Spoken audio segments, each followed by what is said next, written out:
and we'll get into the role of CO2 in our breathing patterns. So, a significant factor in air hunger is this imbalance of CO2 and oxygen. Now, those are broad because when you inhale, you're getting in different things other than just O2, and when you exhale, you're exhaling different things other than CO2. For these purposes, that's what we're going to focus on. So, it's not that you need more air, even though your body's kind of tricking you. Breathe more, breathe more, breathe more. You have this urge to breathe. You don't need more oxygen, you need more balance. So you need to be less sensitive to the CO2 rising level. And as the CO2 kind of rises in your bloodstream, that's what prompts you to breathe, not oxygen or lack of oxygen. It's your sensitivity to CO2. So think about it this way. This is how I finally got this. Imagine if you jumped in a pool and you were holding your breath. Okay, underwater, you're holding your breath. It's not that you don't have enough oxygen, because technically you can be under that water for 1 or more minutes, okay? You can be under the water for a longer time. So you don't need more oxygen. What makes you come up and gasp for air is your sensitivity to CO2. So that's why we can train this. This is why free divers kind of overcome that urge to jump up and breathe, and they do it slowly, periodically over a long period of time. They're working on their controlled pause. They're working on their sensitivity to CO2 and building a tolerance to it. Well, right now, some of my clients, when they do a gentle breath hold, they might only be able to hold their breath for a few seconds. Well, imagine if your bolt test, that's what we call that, a bolt test, where you breathe and then you hold your breath and you see how long you can hold your breath. Once you feel that sensation, that urge to breathe, that's when we would take that number. So like I said, for some people who are super high in anxiety and have air hunger, they might only be able to hold their breath for a couple minutes without having that urge to breathe. Well, imagine if throughout the day you're not really thinking about it, how often your body is cueing you to breathe in, breathe in, breathe in.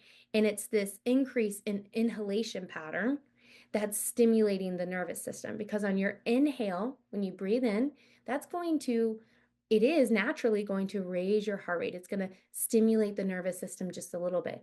And on your exhale, the exhale is connected to the parasympathetic nervous system state. So the exhale helps you relax. So each inhale, each exhale is going to do something different to your nervous system. And what people who are really sensitive to their CO2 is they're favoring the inhale. They're inhaling a lot, too much, too hard, too deep, too fast. It's called overbreathing. We'll just kind of like call it overbreathing. So they're doing this overbreathing, inhale dominant breathing pattern. Then keeping them in that cycle, because it's almost training them to be more sensitive to CO2. So overbreathing, hyperventilation, all of this is going to reduce CO2 in the blood, and that will lead to symptoms such as dizziness, lightheadedness, and air hunger. So CO2 is not a bad thing. This is the CO2 imbalance is what's really closely linked to anxiety disorders. So what you need to know about that is breathing with a correct breathing pattern, like we kind of mentioned earlier, slower breathing, and eventually, if you are major hyperventilations, panic attacks, air hunger, retention, breath holding, gentle, is going to be the thing that helps you reestablish this balance and helps you not be so sensitive to CO2, so that you become really hungry for air, become really, really hungry for that oxygen. You need more, you need more. It's an overcompensation or an overconsumption pattern. So that it's like when you're overbreathing or you have air hunger, it's like you're overconsuming air. And just like we can overconsume food, we can overconsume work, we can overconsume content, we can overconsume. We like to overconsume. Like we can overconsume really well. Well, this is showing up as like a physical manifestation in your body. So because you like to overconsume certain things, and I'm guilty too, so like I've been through this, we're going to actually start to starve your air hunger. So slowly starting to starve it through a better pattern, a slower rate, and then eventually we get into retention. So I'll talk more about that, but I wanted to give you a little, I broke away for a moment. Coming back to the article, CO2 sensitivity and tolerance.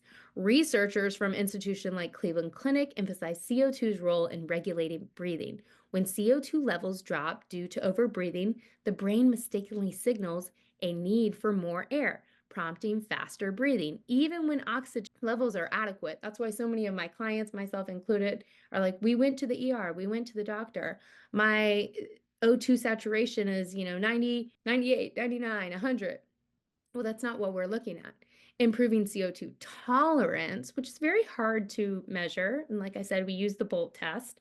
This will involve slow, light breathing exercises to reset this balance. Techniques like our 360-degree diaphragmatic breathing pattern, gentle retention exercises, controlled exhalations. These can help to restore that normal diaphragm function and balance CO2 levels, easing the sensation of air hunger. What I can tell you about somebody who's overcome like severe air hunger and panic attacks is I still notice a lot of these dysfunctional breathing patterns because they've probably been with me for a while. But it's almost like my alarm system, my cue, oh, I'm not breathing well. I'm not breathing regularly or naturally or normally. It's a clue to me that there's something else in my well-being that I need to take care of, that I'm stress breathing. And so it's almost this really, it's become almost my friend, believe it or not. I know some people are like, what? Anxiety is your friend, or breathing pattern disorder is your friend. And it is, because it's my cue that I need to change something that's going on in my lifestyle. Maybe I need more sleep. Maybe I need, less intense exercise. Maybe I need to hang out with my friends. Maybe I need to, I'm just thinking of like all the laundry and the dishes. Maybe I need to not do so many chores. Like fill in the blank. But something needs to, I need to rest. I need to restore. I need to calm down. And so this awareness of my breathing isn't like it was when I had air hunger, where I felt consumed and I felt like helpless to it. It's like a little gentle cue. Hey, honey, your mouth breathing. You're breathing really short and shallow. What's going on? Time to slow down. Time to chill. Time to rest. Because I'm a high achiever and maybe you are too. And so this can be a really, really great growth and learning tool if you embrace it like that. So let's get into the 4 steps I use to help people manage air hunger. First, I want all my clients to get a medical evaluation, because what I've learned and what I know is that we need to make sure there's no underlying medical issues such as asthma or heart disease or respiratory disorders that need to be managed with appropriate medical treatment. So go see your doctor, get an evaluation. See what they have to say about this. See a therapist. Like, make sure you're doing those types of things too, besides just coaching and YouTube education or Google education. Make sure you're seeing your doctor about this. Next, breathing techniques. So we are going to want to improve the pattern and the pace. Diaphragmatic breathing, these are so effective in managing air hunger and promoting that slower, more regulated breathing pattern. And these techniques that I use will help to retrain your CO2, counteracting that symptom of air hunger, hyperventilation, overbreathing. Next, this is like a huge section that I like to work with clients on. It's mindfulness and stress management. Incorporating mindfulness practices to reduce anxiety-related air hunger. So we want to incorporate mindfulness practices to reduce anxiety-related air hunger. Harvard Medical School suggests that mindfulness meditation can lower the body's stress response. Slow breathing and will decrease breathlessness by shifting the body from that sympathetic fight or flight to the parasympathetic rest and digest state. I recommend starting clients with a 10-minute daily mindfulness practice to manage anxiety. So when you meet with me, if we start working together, that's where we'll usually start. Once your nervous system is more regulated and relaxed and balanced, then we begin breath retraining with proper biomechanics, because it's not very helpful if you're experiencing major air hunger to go right into breath work. We need to turn down the volume on your anxiety a little bit using more meditative, somatic, sound therapy, those types of things to help you calm down, feel safe. And then from that more peaceful state, we can start to restore the breathing pattern. After we reset the breathing pattern, we will then reduce our breathing pace with gentle retention practices like box breathing, controlled pause breathing, humming bee breath, alternate nostril breathing, and then somatic movement practices I'll start to incorporate as well, especially if there's a lot of emotional processing that needs to happen. This will also help to restore the balance in our nervous system. Finally, the final step is wellness and lifestyle modifications. I want you to not suffer from anxiety and breathing pattern disorders. I want you to learn how to manage it. It's not really helpful to say that I want you to be stress-free and never have this symptom again. No, I want you to not suffer from it ever again. I want you to gain a little more awareness and control and transform your wellness and your lifestyle so that you can be more resilient to stress and anxiety in the future. That's what I want for you. To me, that's a long-term solution. So we can't overlook the importance of adopting healthy lifestyle habits and managing anxiety and disordered breathing patterns such as air hunger. We're going to look at balanced diet. So consuming nutrient-rich foods help us manage health and digestive issues. So reducing alcohol, reducing caffeine, these are essential as both can exacerbate our anxiety. Caffeine, for example, will stimulate the body's stress response, increasing breathing rate and feelings of air hunger. Alcohol, although it's initially relaxing, has a paradoxical effect on anxiety and breathing. Alcohol worsens anxiety, period. Neurochemical imbalances will happen. So, alcohol affects our neurotransmitters in the brain, including our serotonin and our GABA. Initially, it may produce feelings of relaxation and euphoria, but usually that's short lived. The effects, once they wear off, we have like a rebound that increases anxiety due to this altered neurochemical balance. Alcohol disrupts the natural equilibrium of those neurotransmitters, leading to increased stress and anxiety over time. You're also going to disrupt your sleep when you have alcohol. You're going to have a dehydration and electrolyte imbalance to deal with. These are all stimulating to your nervous system. And then that stress response is increased. It heightens your stress response. The liver enzymes, the liver metabolizes alcohol and produces stress hormones like cortisol. Increased cortisol levels can make the cycle of anxiety and stress, can perpetuate the cycle of anxiety and stress, exacerbating symptoms of air hunger and disordered breathing. Okay, so that was a lot. That's just in your nutrition. So see how these changes we can make can really make a big difference on our anxiety and our breathing patterns. Then there's regular physical activity. How are you exercising? How can we incorporate some more mind body into that exercise? Make sure we get enough rest, those types of things, and also enough challenge.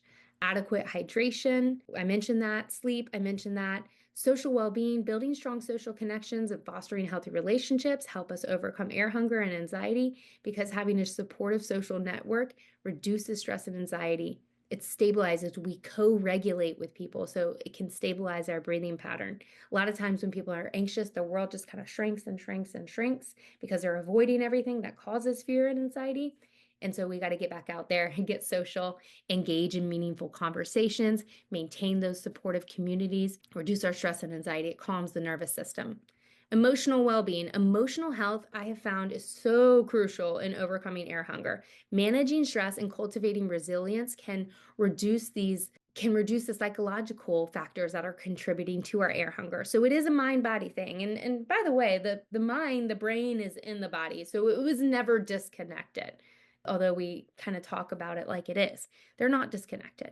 So techniques to help you with emotional healing are going to be journaling. Obviously, therapy is one. Mindfulness practices can really help you regulate your emotions and process them. This will reduce an anxiety-driven breathing pattern. So doctors say that processing emotions in a healthy way prevents stress and anxiety from affecting our bodies, especially our breathing patterns.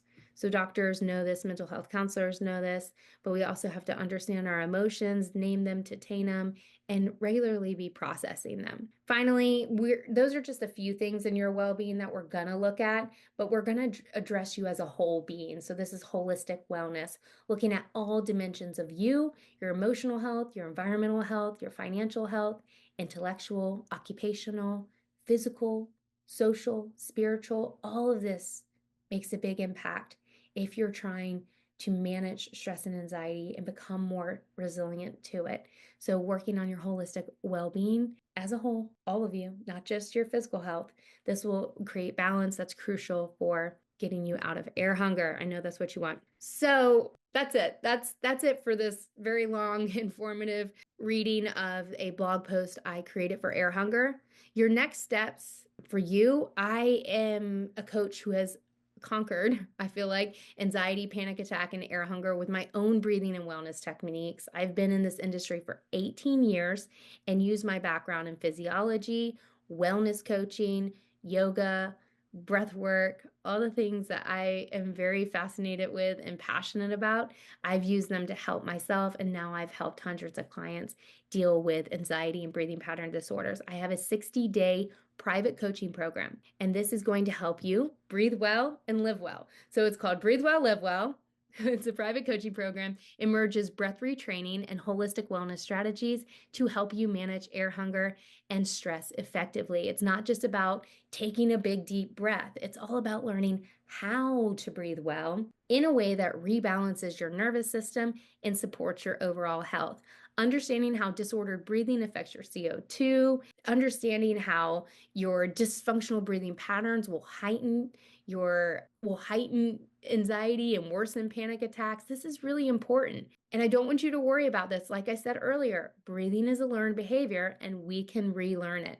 We can retrain it. We can become more aware and intentional about how we're breathing throughout the day to support our nervous system. So if you're ready to work with somebody like me, a coach, if you just have a lot of burning questions, book a free 30-minute live coaching call with me. I'm still able to do that for clients right now. I might not always be able to do that, but if you follow the link in the description, you should see a schedule here. Click that link, it goes to my scheduling system, and you can book your free 30-minute discovery call. We can talk about what you're experiencing, how you're dealing with air hunger, and I can give you some gentle guidance and gentle next steps. That might be to work with me, it might not. So it's going to be no pressure. That is your next steps after. If you watch this whole video, you're pretty invested. So go ahead and just book that call and we will get connected. Thank you so much and breathe well.